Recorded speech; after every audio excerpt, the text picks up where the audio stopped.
Hey, everybody, welcome to HabNormals. We've got an interesting show for you today. We are going to talk about two topics, actually. One's going to lead into the other. Last night's game, Kaiden Guhle got injured. The injury is known. He's actually had surgery. We're going to talk about that and what it means for the team in general and for their playoff hopes.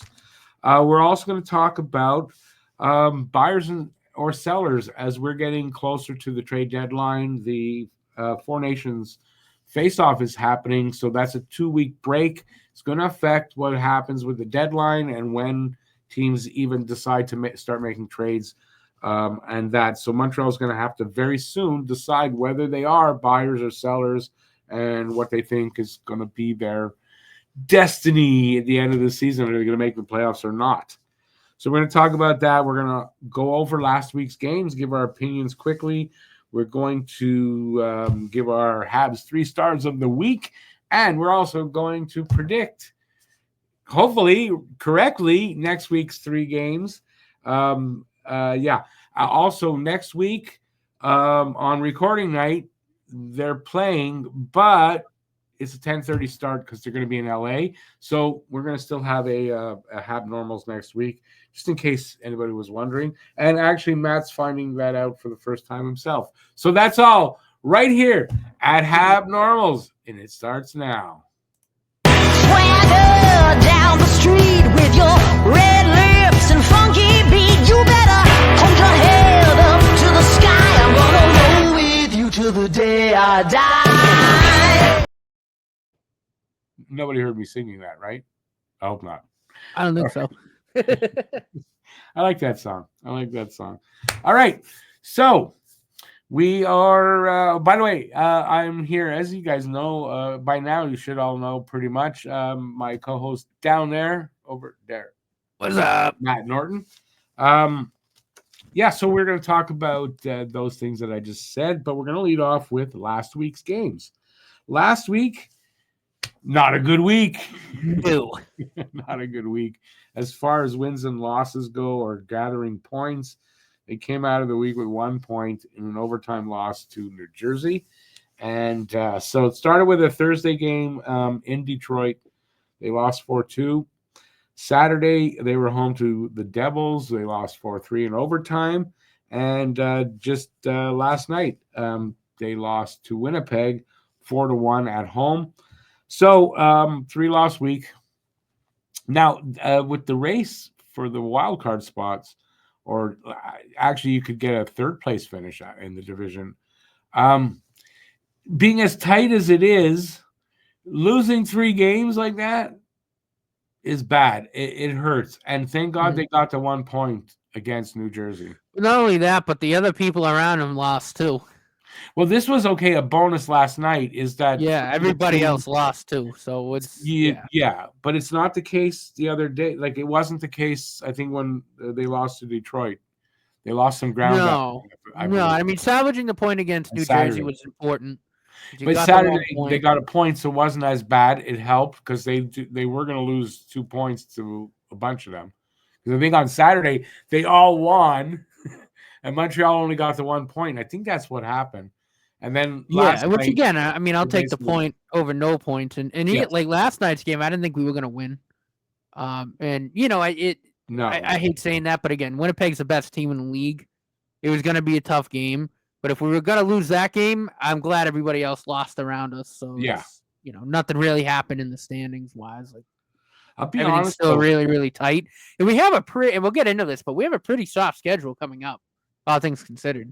Yeah, okay, but we'll get to that. So last night's game, if not for fucking Connor Hellebuck, we could have won that game because Hellebuck's still on his head. There was a lot of really good opportunities, a lot of posts. Yeah, because we were good. They were good. I think the third period, they spent more time in the offensive zone than Winnipeg did. So, and they got their opportunities. They got a lot of shots, too. They did a really good job of getting in the way of all of our shots.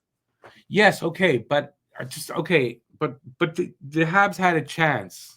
No, absolutely. So, and it seems like, Hellebuck, But Montreal is getting goalied lately a little too much for my liking. When they get goalied, they lose, which I imagine every team that gets goalied loses. That's why they lost. Okay, so for me, the Detroit game, frustrating. They were tired. They looked tired. It definitely wasn't a good game. I was hoping that they would obviously beat Detroit. But I don't know. It felt like they weren't even really in the game. So yeah, just a forgettable kind of game. New Jersey, I want to say New Jersey was up, and we had to come back down 2 goals in the third. Yeah, so a good character game. Dobich start that game too? What's that? Which game did Dobich play in? I forget. That was Dobich's game. Dobich's game. Yeah, I didn't think he played bad either. I thought he played pretty well.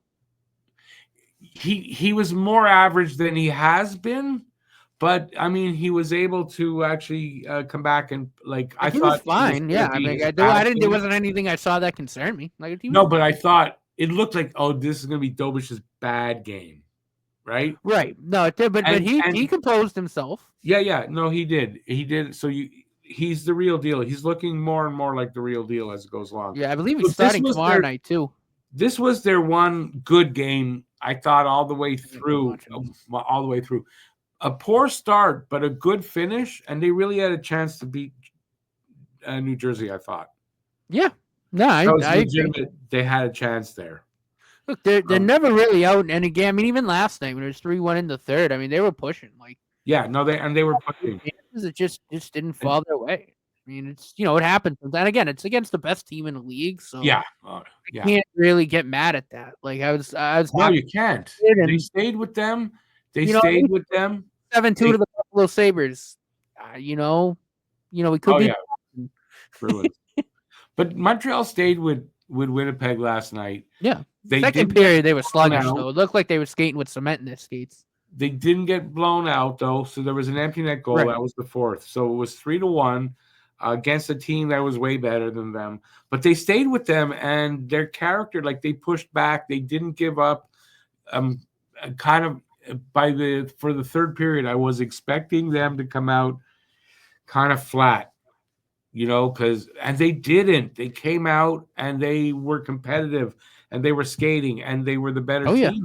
I think overall, at least for zone time. So definitely. I mean, the second period, I think, like I said a few minutes ago, for the most part they were pretty flat. They look like they had cement skates. There's a lot of play in their own end, but I'd say the first and the third period were very competitive. Yeah, and after the second, you figured, the third period, if that's what you got, it's going to get worse, and it didn't. It really didn't. I'm happy that their character is still showing through, and they're not regressing. No, and it will. I mean, I don't think that's regressing though. They're not regressing back to that team from the first 15, 20 games. That's what I'm happy, because I'm kind of almost every game. Aren't you like that? Kind of almost every game, you're expecting that team to come back. I mean, kind of, sort of, but it's still there though in the back of your head, right? That a little bit, but I do think this team has turned a bit of a corner because again, they're playing much more competitive hockey. Guys know what they're doing. I mean, obviously it's gonna suck not having Kaiden Guhle, but I think Jaden Struble is a more than adequate defenseman in his own right. We'll get into it. Yeah. But no, look, I think, and even regardless of what happens at season's end, even if we don't make the playoffs, we've still seen a lot of progress this year, and only the third year of the rebuild. So, I'm happy with what I've seen overall. The team again is certainly heading into the right direction, and I think we have a lot of the pieces here that'll be here long term. And again, you had Demidov into the next season. It's future things are looking up, man. But something I just realizing now. We did the game last night, and I don't know if you realized it either. They lost that game more often than not during this season. When they lose a game, a certain percentage of the people that are in the live stream in the chat shit all over them, and it gets nasty. Mm-hmm. I think this is the first time this season when they lost a game that we were all excited and wanted them to win and all that didn't happen. That the people in the chat didn't turn on the team because they lost. I just thinking of that. That's good. That's progress right there. That we're 1,000%. Fans are recognizing that this is a better team now, and they gave them a good game because even though we lost, gave them a good game. Yeah, and even though he didn't get a point, like Lane Hudson nearly willed the whole team back by himself. He tried, especially but he was on the right side too. Jesus Christ, he was everywhere trying to make things happen. Everywhere. Kind of, I wonder him being everywhere because he's on his offside. I think he was he was just playing both sides too. That's what he does. But again, right? Like, yeah, he didn't get points, but I mean, he should have had like at least 2 goals last night. He had a couple of great, but again, right? He's that type of player. Like, if he's on your team, you're never out of it. You're not playing as listen. And I wanted to give him props because I thought he played very, very well last night. No player goes every game getting points. So even Lane Hudson, but he's going to have games where he doesn't get points. No, and, I mean, he was plays still well. Really good last night. He was great. Speaking of that for a second, I don't know. Are you with me? I don't if it was the last game, not last night. The New Jersey game. Oddly, I don't know if it was New Jersey or Detroit, one of those two, but I think it was the New Jersey game. Was the first game I would say Lane Hudson did not have a good game. Yeah. It was okay, but he wasn't he was just okay at best. It was an off night for him. I don't think I got to say anything about it on the stream, but I noticed it. That to me, that was the first night, wasn't his night. That'll happen. Yeah, no, it'll happen, but it was like the first time as a rookie. Well, no, and that's what's great. But again, then he comes back against Winnipeg, and we lost, but I think he was our best player. I mean, he was fantastic last night. And again, I know it's tough to really pick out good performances in a game that you lose 4-1, but he was our best defenseman. He was trying to will the team back himself. I mean, he was everywhere. He was everywhere. But I think he stretched himself a little thin. Perhaps. I think a little bit, but he was everywhere. He was back. He had a much better game than against the Devils. Mm-hmm. To me, the Devils was probably, except for the beginning of the season where he had a game or two where he struggled defensively. Other than that, I thought Saturday's game was not his best game at all. First time seeing it, but and then very happy to see that against Winnipeg, he bounced back from that real quick. Oh yeah, it's not going to get to him. And if you saw what St. Louis said after the game, because he was asked about Hudson playing on his offside, and basically he said, "Listen, I'm not worried about Lane. Move on." No, he basically during the course of the game he plays both. Like he just goes back. He's pretty much that good. He all over back the and place. Forth. He just goes where he's needed. He's right, which is what St. Louis preaches, right? You go to where the game needs you. Yeah, that's the philosophy there. Which to me, like I brought up in a different way, so I don't fully comprehend that. While I do, but I don't. No, it's all about adaptability, man, and that's one of Lane Hudson's best assets. I get the concept of that, but it's hard to wrap my head around it. Trying, like, if I was out there playing, and then how I don't get that. I do get where he's going with that, and I like that. It doesn't matter if you get it as long as Lane Hudson gets it, we're fine. Well, it allows a lot of freedom to play your best game, your best strength to your strength, to create. Exactly to me, it implies that, right? Again, that's why I think Marty St. Louis is such a great coach, because that was the problem with Dominic Ducharme. Anybody could tell you that, right? No, don't bring up that nightmare. It's bad enough what's going on over in your country. We don't need to think about Dominic Ducharme. My God. But no, right? Like St. Louis came in, he's like, "Oh, we're gonna let these kids play hockey, and learn and Look how far they've come already. Like literally, while that's he was what learning. it is. You have to allow these guys to use their talent. You know what I mean? Yeah. Otherwise, they're not going to get better. It's. I know we were diverting a little bit, but it's a unique situation in that this coach came in, a young team. Okay, let them play, let them learn, while I'm learning on the job. So they kind of both, as a group, learn their crafts together, like honed it together. That's right, and I think that's why they're so close too. Right, that's why they're such a tight bond. Yeah. And you know what? In the end, that's what's going to get them through those real difficult games. And a situation like this with Guhle being out is that kind of stuff. That's what gets you through that. Oh yeah, is that team bonding where you're pushing that extra bit for your teammates, because you love each other. 1,000%. And you saw a lot of that in the third period, right after he went down. And more than this game, you see that in a lot of games now. Right. No, exactly. And like I said too, it's not like Jaden Struebel's like,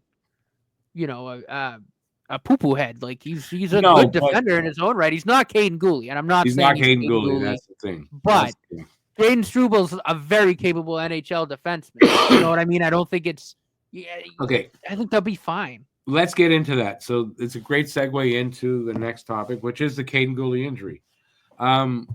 With the NHL cracking down on using clips, can't show you a clip, but it was rather innocent. It was rather innocent. I mean, you and I kind of thought it might have been ankle because of the way that he caught the edge. But he didn't get hit. It wasn't like he just was skating into the corner. If you watch the video back, I mean, he caught an edge when he was skiing. You could see it. You could see where his edge caught on the ice. That's about it. So in doing that, I mean, he went down like he was shot almost, right? And grabbed his leg. And everyone was saying it's his knee because he grabbed his knee. To me, what I saw when he went down wasn't him grabbing his knee, grabbing sort of, he didn't know where to grab his leg. It hurt. So he was trying to, that's what I saw. He didn't know where to grab it. I saw a guy like, my whole leg fucking hurts, Yeah. So he's gone for the night. Is he coming back? The way he limped off, the way they help him off, he wasn't coming back tonight. And there's the way that he couldn't use his leg, and and now that we know that he tore his quad, lacerated. So that's it. So let's let me put that up there. So this is what the injury is. Kaiden Guhle lacerated his quadriceps muscle last night, and I don't know what leg. I think the left. Because that's the ankle that went was the left. So on his left leg, and had it surgically repaired already. He's out indefinitely, according to the Habs. They say he was released from hospital this morning, which means today. I don't know why. I don't think he meant to put this morning today, but he's a professional writer. All right, so Kaiden Guhle is not. He's out indefinitely. It's going to be a while. All right, the recovery time for a lacerated quadriceps muscle can vary depending on the severity of the laceration, but generally a mild to moderate tear can take several weeks to a few months to heal, and more severe tears requiring surgery and potentially taking several months for full recovery. Proper rehabilitation with physical therapy is crucial for optimal function after the injury. Now, I don't think it's here. I saw it somewhere else. I'll take this down for a sec. Where it said it could take several months and it could take for a full recovery 3 to 6. So a lot like Doc, who, even though he was fully healthy enough to be back on the ice and playing, Guhle could come back and hopefully it's the off season. He could skate his way through that, but not be fully comfortable with the leg and be wary of doing it again or whatever, right? That could happen. So anyways, it's lengthy.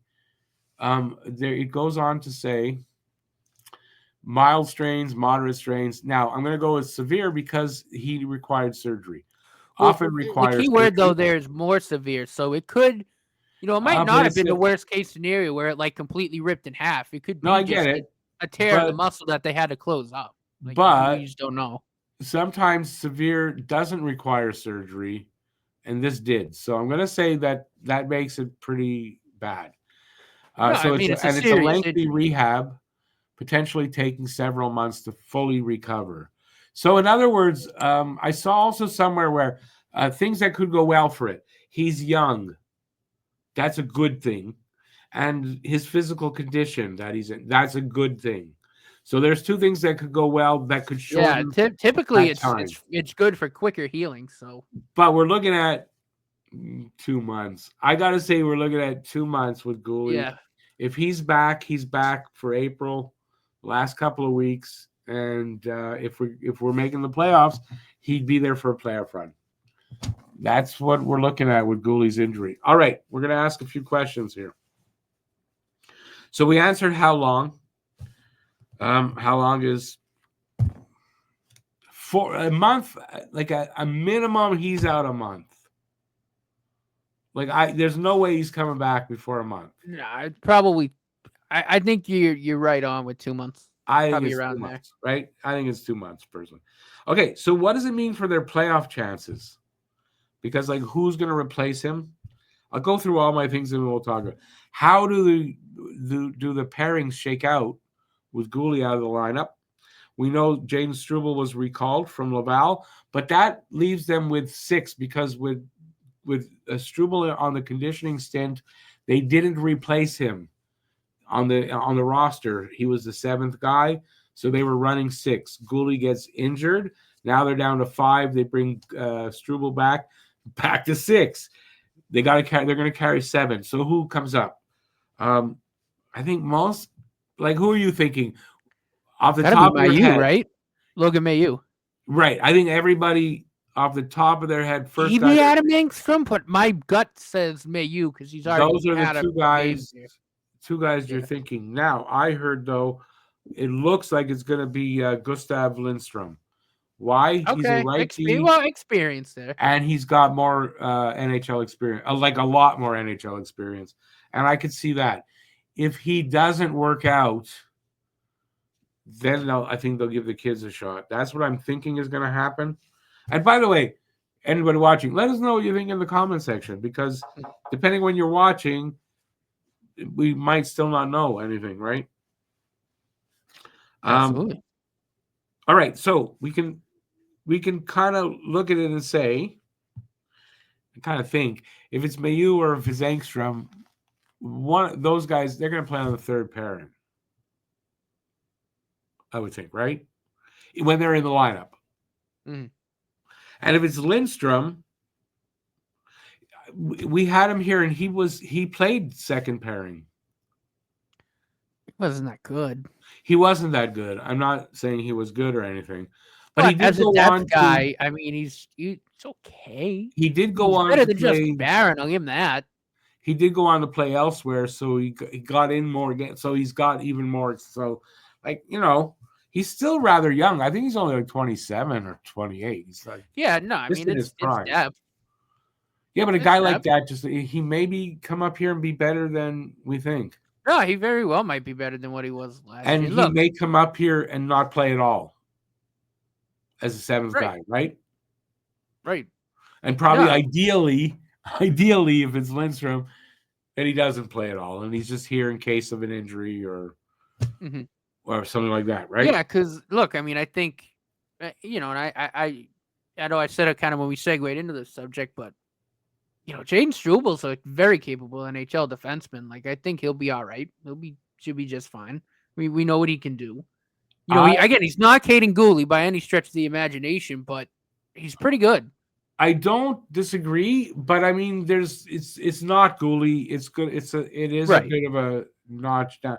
Like when you're in a run to try to, you know, get a playoff spot, it's not a benefit to have to take a step back. Is really no, it's not. But what I'm saying is, like, if you know, we were gonna have to replace Kaiden Guhle with somebody, like I'd want it to, you know, I'm glad it's Jaden Struble.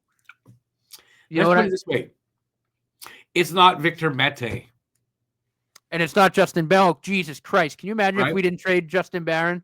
Oh God. No, exactly. So at least our depth is a little better, right? So, but I don't think it's good. I think as far as the question asking about how does it affect their playoff chances, I gotta say this could really affect their playoff chances. Yeah, I mean, no, without a doubt. But again, I also don't. I also don't think it's gonna, really be. How do I word this? Like, I don't think it's catastrophic, if that's the word, because again, I think Jaden Struble is a very capable NHL defenseman, and he plays very well, and he's more than likely gonna play second pair minutes with Carrier, which I think will help him out. So, again, yeah, is that how you think it'll shake out? I think so. I don't know. I don't see why you break up Barron and Jack-Eye or Hudson and Matheson for now, anyway. You just said something like unforgivable. You said Barron and Jack-Eye. Did I? Yeah, you did. Oh, Jesus. Savard and Jack-Eye. I apologize. Yeah, I don't know that Savard. I tend to think they're going to move Savard up. I mean, maybe. But like Savard and Jack-Eye have played very well with each other, so I don't know if I want to break that chemistry up. And I think Jaden Struble is capable of playing second line minutes or second pair minutes. Again, he's not going to be. He's not Kaiden Guhle. He's not, that type of defender, but he can hold his own, and he's good in the ozone. Probably get a little bit more production out of him there. Last night's game, they tried the new pairings, right? So Matheson and Carrier, Hudson and Guhle. Do they go back to Hudson and Matheson? Probably. For now. Just to see how it goes, but no. I'm trying to think, is there a way around that? Is it a blow to making the playoffs? Yeah. But I think, is it an end all be all, I guess is the way that I wanted to word it. I don't think it is. Well, I think Jaden Struble is more than capable of holding his own weight. It gives Struble the opportunity to show whether he is, whether he could be an everyday defenseman. Right? It gives him an opportunity. So does Jaden Struble step up? I mean, and when a guy gets injured, I mean, that's what happens, right? It gives an opportunity for a younger guy or another guy to step up and show what he's got. The thing is, I don't think we're actually disagreeing on this. I don't think either of us think that he's going to fill Kaiden Guhle's skates. But he'll be fine in his own right. And that's what I'm trying to get at. Like, he's a good NHL defenseman. Yeah. Well, he's young. I mean, he's young, but he can hold his own. Like, we've seen him play. We know he can play very, very well. But he hasn't played enough games. Like, the book is still out on that, right? On whether he can come in here and say be a regular for 2 months. Right. We don't know. But can he come in and do a job? Yeah. Yes. For a certain length of time. The book is still out. Can he do that for a lengthy period of time? To a high level, because quite right, they're going to be in important games. Right. Well, but again, right, you pair him with a guy like Carrier, and again, I think that helps him out a lot. Because again, it's we could be looking at a situation where it's Struble and Barron. No, I know, but the thing is, Hudson and Matheson were starting to sort of show cracks. And I don't know. I mean, eventually, when you have two offensive defensemen paired with each other, that's going to happen. One game away from each other, I don't know if that's enough. And then if they're going to get back together and then still play the way they were of late, I don't know. That's a good idea. I mean, do you elevate Carrier? I mean, you could probably elevate Carrier. Well, Carrier played with Matheson last night. So the thing is, okay, so who's going to play with Hudson? Is it going to be Lindstrom? Is it going to be Mayu? First pair defenseman. Are you out of your mind? No. So is it going to? Well, no. Hudson is going to be the second. From what I saw, Hudson was your second pairing guy. For the line, but I mean, it doesn't like I saw it on paper, so it doesn't mean that. But I saw it as Matheson. Hudson plays first pair minutes. Yeah, but I saw it. I saw it on paper as Matheson, Hudson, Jack-Eye on the left last night. So I'm just saying that. I'm going by that. So I'm just going by that. I don't know how it works out in minutes, but I know that sometimes, sure, they list him second, but he's the first pairing guy. But honestly, right now, with Hudson being a rookie, we don't have a true number one right now. We literally, and it's Brian Wild who we're going to get to on the next thing, an article from him that said that I think he wrote about it last night. Is that we don't really have, we have 4 second pairing guys. Matheson's not a true number one. Probably should be a number 2 that, like Petrie, plays on the second pair. Right. Yeah. Because we've talked about it. I think you said it the other day. He's Petrie, or it might have been. No, Treg. He is. He's Petrie 2.0. Right? They're the same guy, basically. I think it was Treg on the last. Just, without the demon eyes. Yeah. I remember that. That was freaky as hell. Yeah. So, what do we do there? I mean, I don't know. I've thought about it. I don't know. I said, to me, it's Carrier or Matheson that'll play with Lane Hudson. Yeah, I kind of right. I get it. He's a rookie, so yes. Right now we have 4 second pair D-men, but I think we all know that Lane Hudson is gonna be a number. He's a number 1 pairing defenseman. We know that, but I get it. He's a rookie, so if I thought you can't definitively say it, but I mean it's the writing's on the wall for it. But I don't know. To me, I kind of want to try him with Carrier. Yeah, well, okay, that works a little bit. If it was definitely like a really a short, say 2 weeks, and then after the 4 Nations, Guhle's back, right?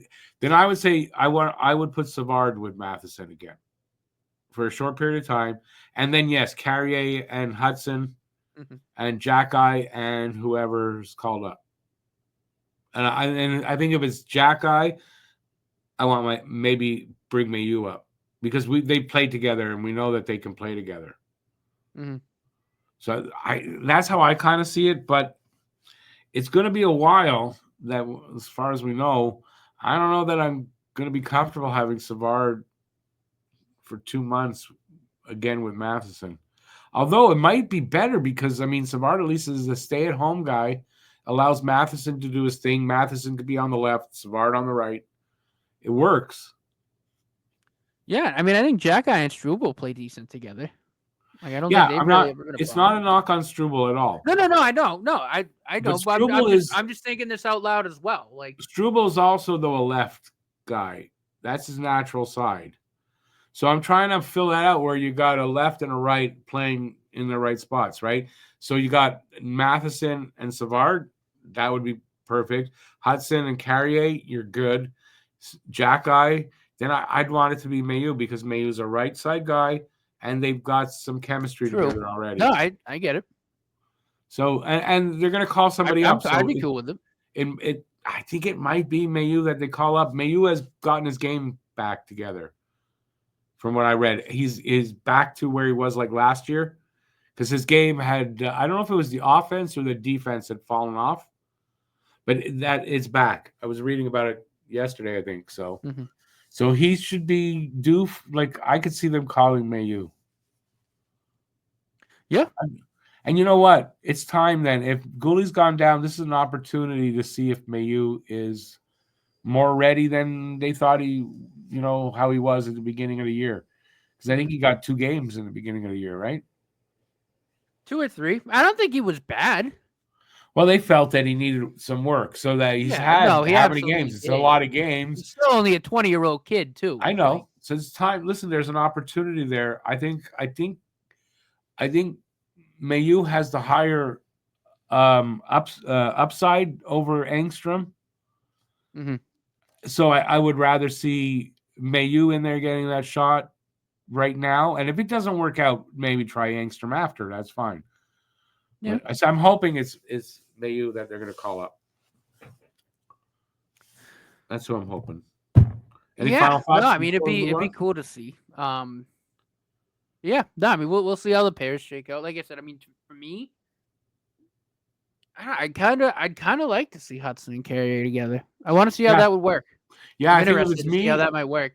If it's me tomorrow, I'm going Matheson Savard because they played together. It's not like they were horrible, right? But they have done it. So in a situation like this, I'd start with that, and then put Carrier. Yeah, but I'd have that as the second pair because I don't want Savard playing first pair minutes. So maybe that's what you do then, right? So it's Hudson Carrier on line one, yeah. Jack Ice, yeah. And that might work.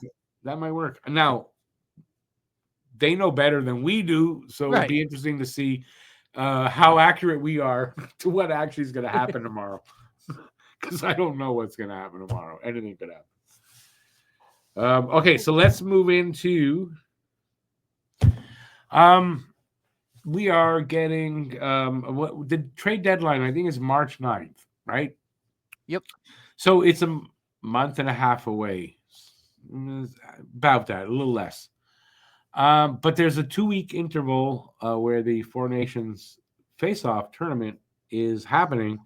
So when you look and say, "Oh, there's a month and a half," there's not. We're a month away, basically, from the deadline, in games-wise, right? So the question has to be asked, and I'm sure a lot of teams are working on that. As a matter of fact, Jeff Gordon did say that they have a plan and all that, so they're working on this stuff. Are they buyers or sellers? Right now, we're not in a playoff spot, but we ain't far. Really, really good question. Right? So, it's at this time of year, you'd like to have more of a clear answer, but this is not going to be a clear answer with 6 games before that tournament.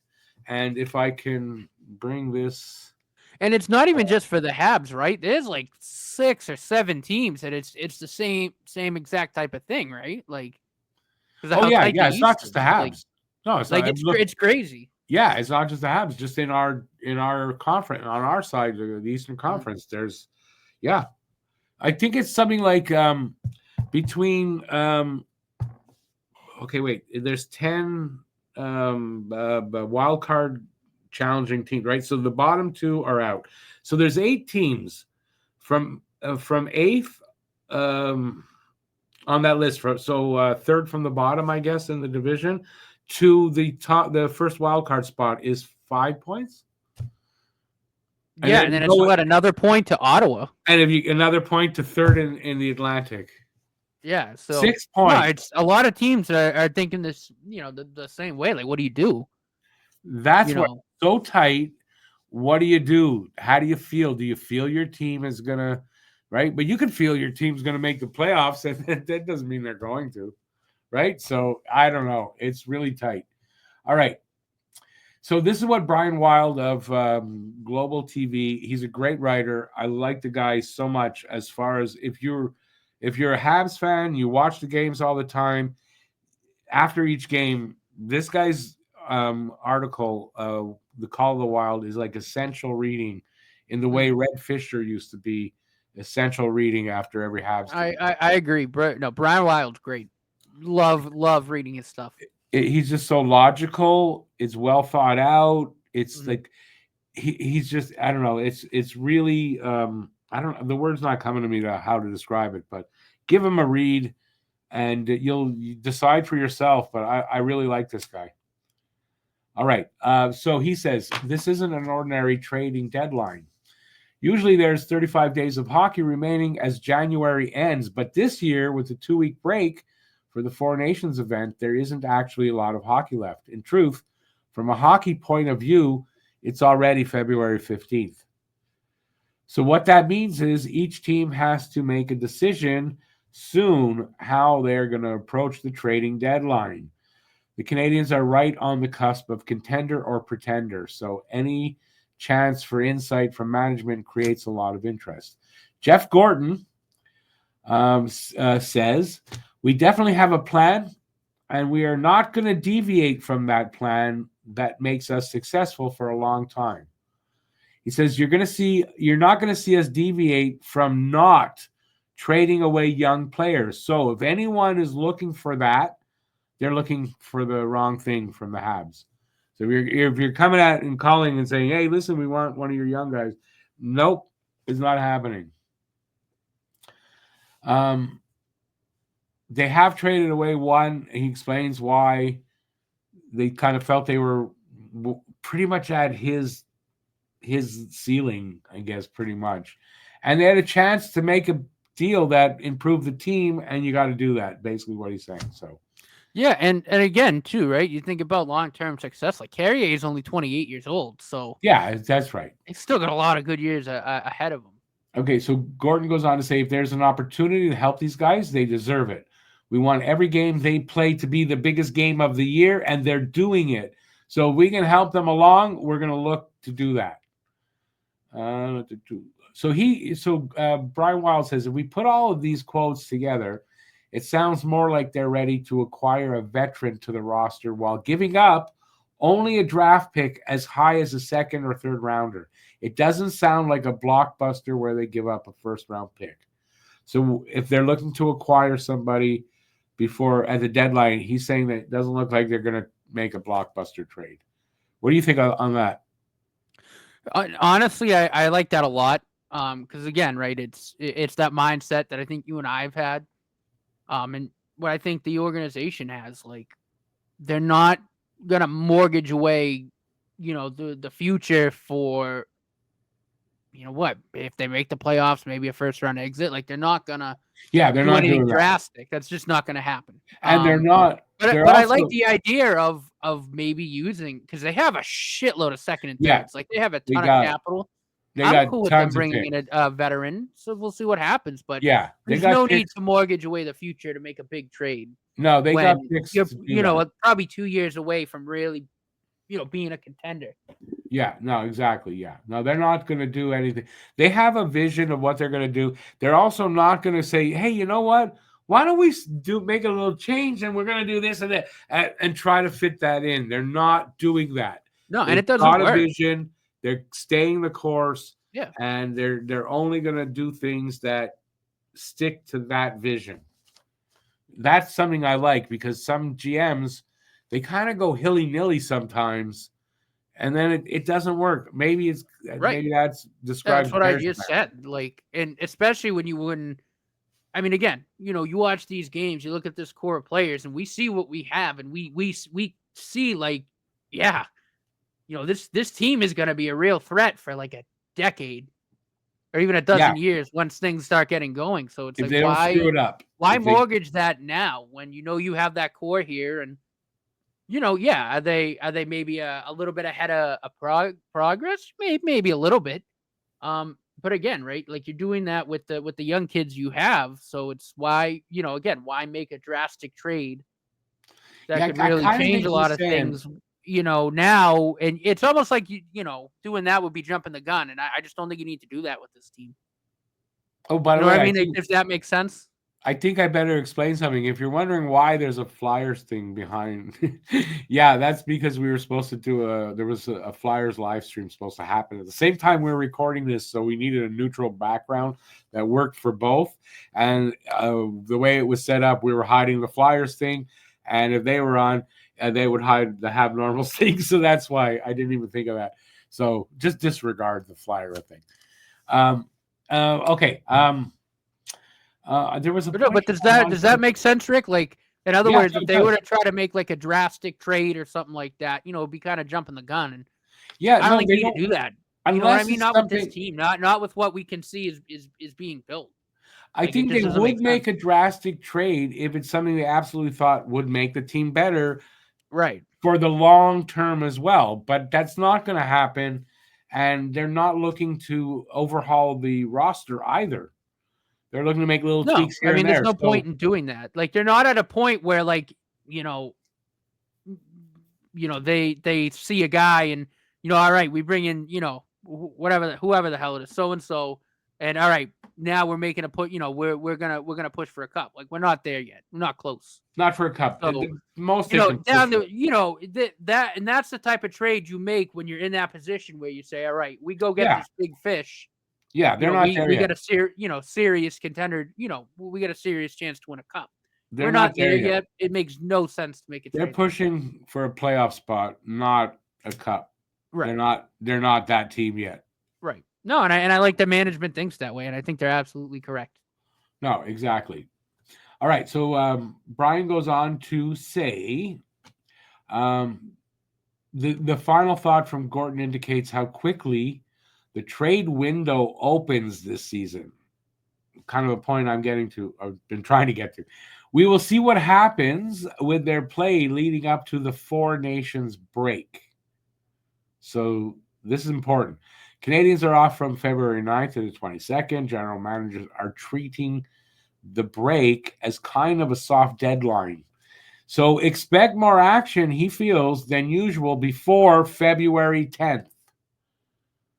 Gordon is indicating that is the target to assess the Canadians' plans.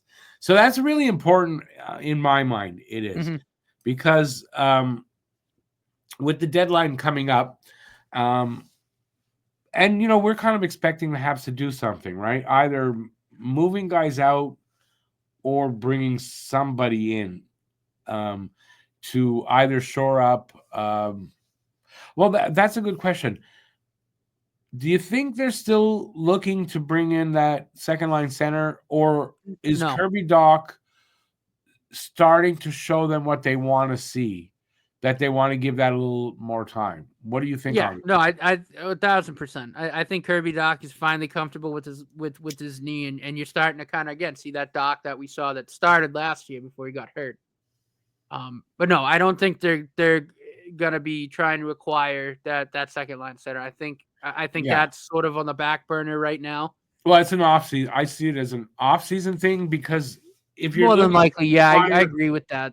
If you're looking to acquire him like by the deadline, you got 6 more games. Like if they're saying February 10th is like where they're going to make their decision, you got 6 more games to judge Dach. He's not going to pass in 6 more games. But if you give him the rest of the games in the season, make your decision in the off season that he's the guy for second line center or not. That works better for me. I don't think so. It's not going to be what they do in the deadline. I don't think it's going to be huge. So whether they're buyers or sellers, I don't think it's going to mean like if they say, well, we're sellers. I don't think they're selling everybody because I think they're close enough to the wild card spot. I don't think unless they fall right out of it, like they lose the next 6 games, they're still got a chance that they can make the playoffs. No, absolutely. And I think Dealing Savard's off the table now with the Guhle injury. I don't think he's going anywhere. Yeah, they can't move a defenseman out. They got to bring another. I think they're going to bring another one in. I think so. I think that's probably the most likely scenario. What I think they might look at too, they might look at upgrading that 3C. I think even though Dvorak does win faceoffs, I think that is an area where I could maybe see bringing in a slight upgrade there. I don't think that would be out of the question. Yeah, if you can upgrade Dvorak, is not hurting your playoffs chances. That's for sure. It's helping it. 3C is a type of player you can get with like a second or a third. Right. And then maybe you make a trade with Dvorak. Like if you have a trade like down on the table, then maybe you deal Dvorak for like a third or something. Yeah, you could, yeah. Yeah, I think that's probably the most likely scenario because I don't really see any other area besides that. And probably bringing in another defenseman for a right D. A veteran right D. As a depth position, probably somebody on a short-term deal. A short-term deal.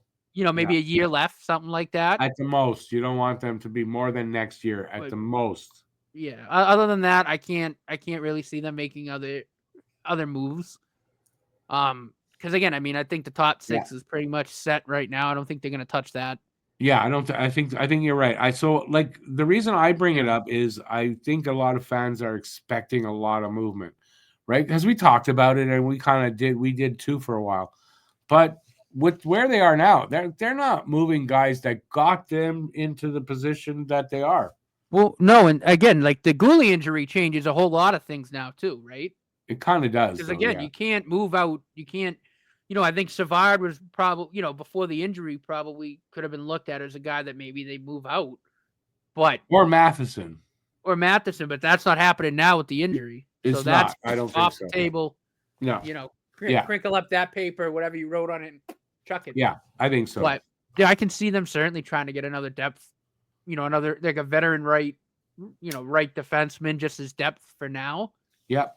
Just to weather the storm for the rest of the year, and again, probably upgrade at 3C. I mean, those are the only really two areas that I see them, areas of need right now. I can see them maybe trying to do something, and again, right, like Gordon said, like, I mean, you could get those guys for second or thirds, and you don't have to give up a lot to get guys like that. So yeah, and they're not interested. Moves like that are probably what we'll end up seeing. Maybe that's. Maybe they try to require some more draft capital. I kind of doubt that. I think no, I don't think. I think they're probably a veteran defenseman. Although there was something that he said here about stockpiling and stuff. They're still into doing that too. So they're not looking to move top. They don't want to move their first round picks. That's clear. So they're still into acquiring good. They want to get some top draft picks. They still want to get as good. They know that they're not going to be a top 5 pick in the draft at this point. Unless they fall, like the bottom falls out, they're going to be a middle 12 to 15, and if they're lucky, around there, it's going to be somewhere in the middle, right, of the pack. Right. So, they want to keep what they've got. But they're willing to move some of them. They've got a lot. Hughes said it the other day. I want to say. Well, they do. I mean, they have a ton of draft capital they can play with. And like I said, I think 3C is a legitimate need. And if they can, find a deal where they can bring in someone who would be a bit of an upgrade over Dvorak, you can move Dvorak and get like a third back. Yeah. I think an upgrade on Dvorak would help legitimately help their chances to make the playoffs. Oh, without a doubt. And again, just shoring up the depth on defense while Guhle's out is really the other area that pops out to me. Yeah. Other than those two, I don't really see anywhere else that they would make a deal. And I think that's it. Like I said, they're set on draft capital for a while. So again, it'd probably be something like maybe acquiring another third here or there. Something like that. And even if they don't really acquire, but they give up some of their draft capital, they've got enough to do that. Plenty. Especially when you're talking about, we're not talking about any blockbuster trade, as he said.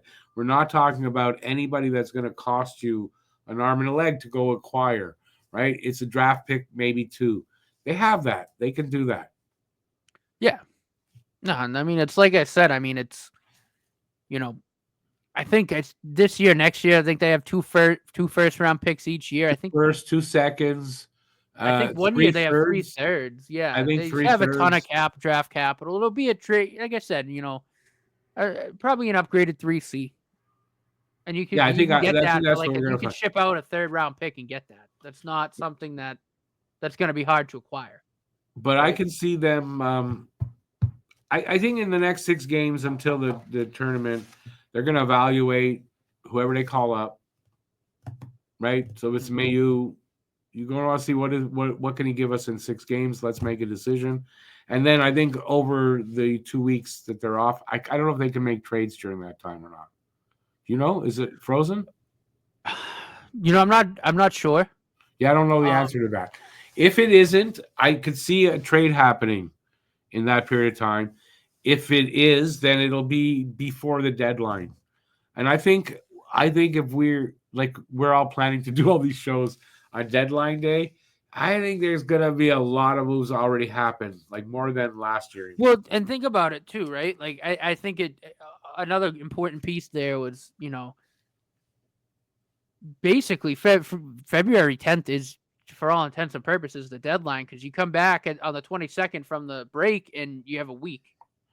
Yeah, you have less games than you would have, right? For that, so like you kind of want to maybe get a guy in quickly so that he has a lot more time to acclimate with the team. Yeah, and be ready for the playoffs. Like I'm not saying we will see a lot of moves on deadline day, but I think a lot of like the bigger moves, the bigger trades, will be all are done. going to happen before the break. Yeah, I think the big ones. Like I think they have to happen before the break. Yeah, I think this year, the way it's set up with this Four Nations thing, I think it does have to kind of happen before. Because because like you said, they're at February 15th now. Right? So you're at that point where we got 2 weeks left and we're going to have a deadline. So we got to, right? But that tournament's going to be on. So the timing is going to be kind of weird, but I think by deadline day, the big names are all gone. Yeah, no, I agree. I think the end of this week and all of next week are going to be really interesting, really entertaining. Yeah, it could be very. You know what? It'd be good for us to be able to put out a lot of content. But yeah, I mean, I think if there is no if there's a freeze during this tournament, like literally in the next week or two, we might get a lot of action going. Oh yeah. Teams might feel like now is the time. We got to make the trades now. Also, if you're making a deal where you're actually bringing in a guy of significance too, you've got that 2-week period to get him acclimated to the city, to the team, to the guys, and be ready to really rock and roll for your team once the games are back on. Mm-hmm. So that's another thing. So, so we'll see what happens with that anyway. Your opinion. Give your opinion, buyers or sellers, or a combination of the two.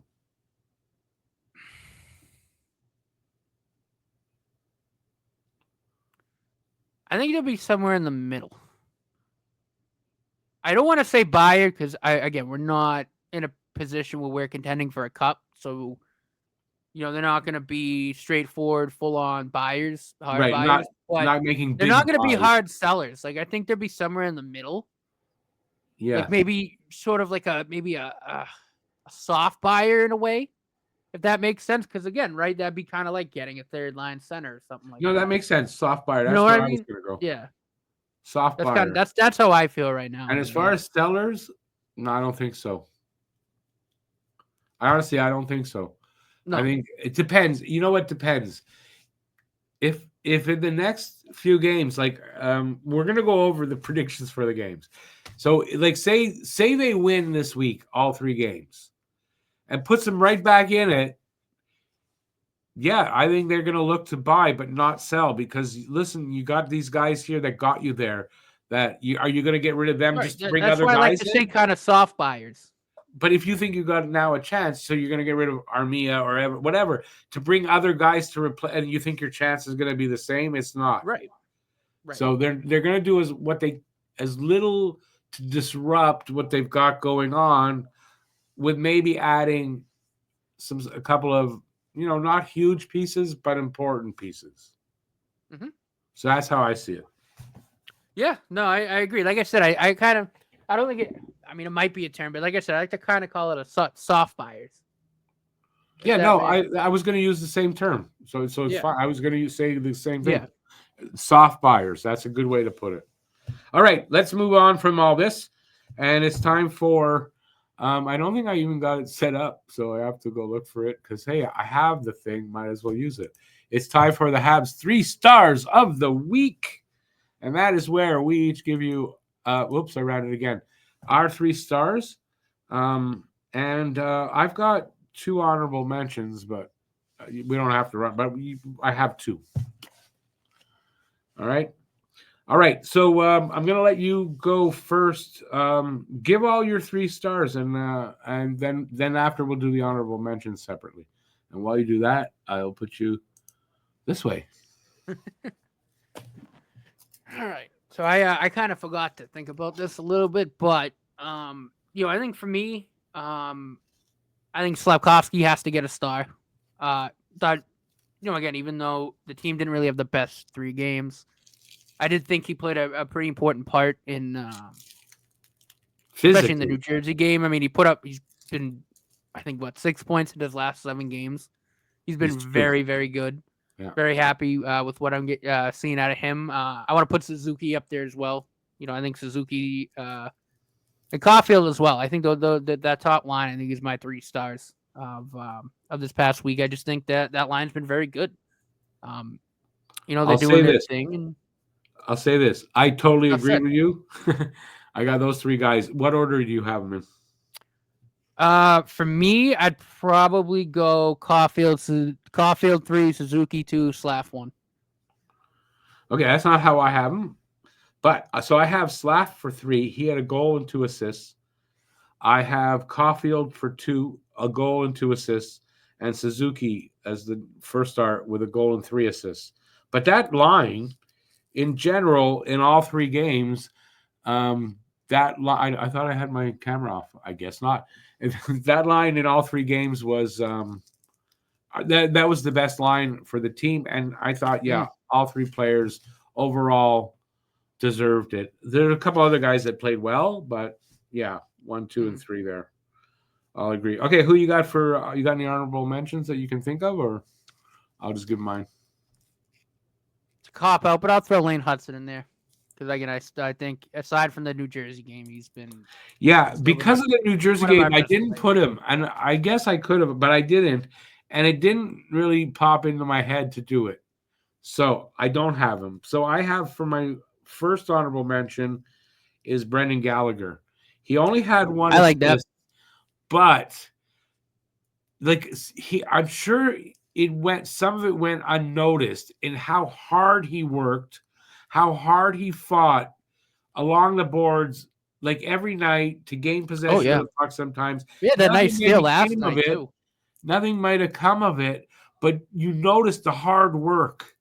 And that was his signature, right? So Galley playing like he's 5 years younger this season, it seems like. And so I gave him an honorable mention. And the other one was Kaiden Guhle because he had a goal and an assist. In 2 of the 3 games, I thought he was really good, and he got injured, giving his leg to the team basically. So I give it to Kaiden Guhle for an honorable mention. I like that.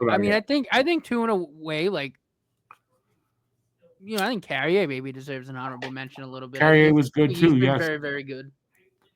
Yeah, he got a goal.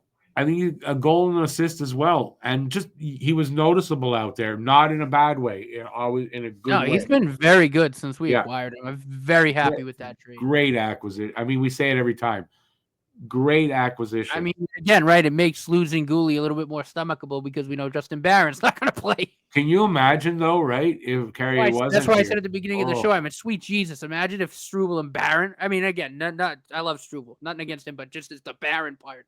Yeah, Barron was. Oh my Lord Jesus! I mean, I got nothing against that kid personally, but he got a lot of work to do still. So all right. So we did the 3 stars of the week. Next week's games. So they are playing tomorrow. We record Wednesdays. So Minnesota at home without Kirill Kaprizov or Jonas Brodin. That's important. Sunday, 4:00 in the afternoon, by the way. So if you want to watch and you didn't know, Sunday they're in Anaheim and it's a 4 p.m. Start Eastern time. So unless you're, but if you're Eastern, it's 4 p.m. And then Tuesday, a first of back-to-backs, San Jose, 10:30 at night. Not putting the Wednesday one because we're going to record before that, so it'll be part of the next show for the. All right, what do you got? I mean, to be perfectly honest, even without Guhle, I'm seeing like 3-0 there. To be honest, like we should beat Anaheim and San Jose, no problem. Stop stealing my thunder. Yeah, I see 3 wins. But again, I mean, Minnesota's a great team, but without Brodin and Kaprizov, I mean, those are huge pieces. Yeah, that's a bigger, because the last time we played them, Kaprizov was a big part of murderized us. Yeah, so him not being there and then Brodin out also. Yeah, I think it gives, and Montreal's at home. I think that's. I'm going to go with a win there. I mean, Dobish is in net too. I mean, I think Dobish in net gives us a chance to win any game he's in. So right now, and then I mean, Anaheim and San Jose. Is there anything else to say? I know that those should be wins. They should be wins. Now it doesn't mean they will, but I mean those should be wins. If the Habs see themselves as a playoff team, those should be wins. Oh yeah. Yeah, so we're in agreement. 3 wins there. All right, that's going to bring us to the end. You got any last thoughts? No. I mean, I think again, I'm in general still very, very happy with the progress that the team's made this season, especially after the way they started it. Like, again, we're seeing what we're building towards, and it looks like it's might be a little bit quicker than originally scheduled, but again, I'm happy with it. The team's getting better game by game, and we'll see what happens. And again, I think Kent Hughes has made good acquisitions when he needed to. Again, I talk about the Carrier trade and obviously preseason bringing in Patrick Laine. Again, he's making really good deals at the correct times, and I have all the faith in the world that come deadline time and this next few weeks, I think he'll make solid acquisition. He'll find what it is. I mean, well, it remains to be seen, but no, I think we're still on a great track, and again, right in terms of playoffs, we're playing with house money, but it's fun, man. I love watching this team. They're such a fun team to watch now compared to the last couple of years. Like it's night and day, and I love it. And I love what this team is going to become, and as long as they stay the course, we're going to be a damn good team for a long time. Yep. I will not add anything to that except to say thanks everybody for watching this. Please leave us a comment in the comment section about anything we talked about. Give us your opinion. Let us know how you feel. Even if you just want to say, hey, you two guys are goddamn crazy, let us know. We always read every comment that comes in, so please leave us a comment. We'll be back next week before the LA game. They're going to be in LA next Wednesday. We'll be recording that just before, but it'll come out on Thursday, so it won't have anything to do with the game. Don't know why I brought that up, but we'll be back next week. Hopefully there will be something to talk about. I'm sure there will be. Some kind of Habs news will come up, and we'll talk about that. And that's it. Thanks for being here. As always, we really do appreciate it. Absolutely. And have a great week. Till then, stay safe out there. Peace out, y'all. We really appreciate you guys being here. And go Habs, go, baby. Yeah, go Habs, go. Please give a like and a subscribe if you haven't already. And that's it.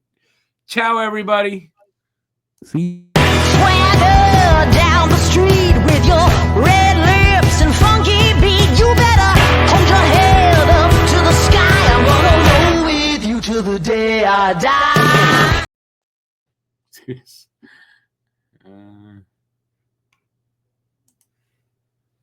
Sorry for cutting you off.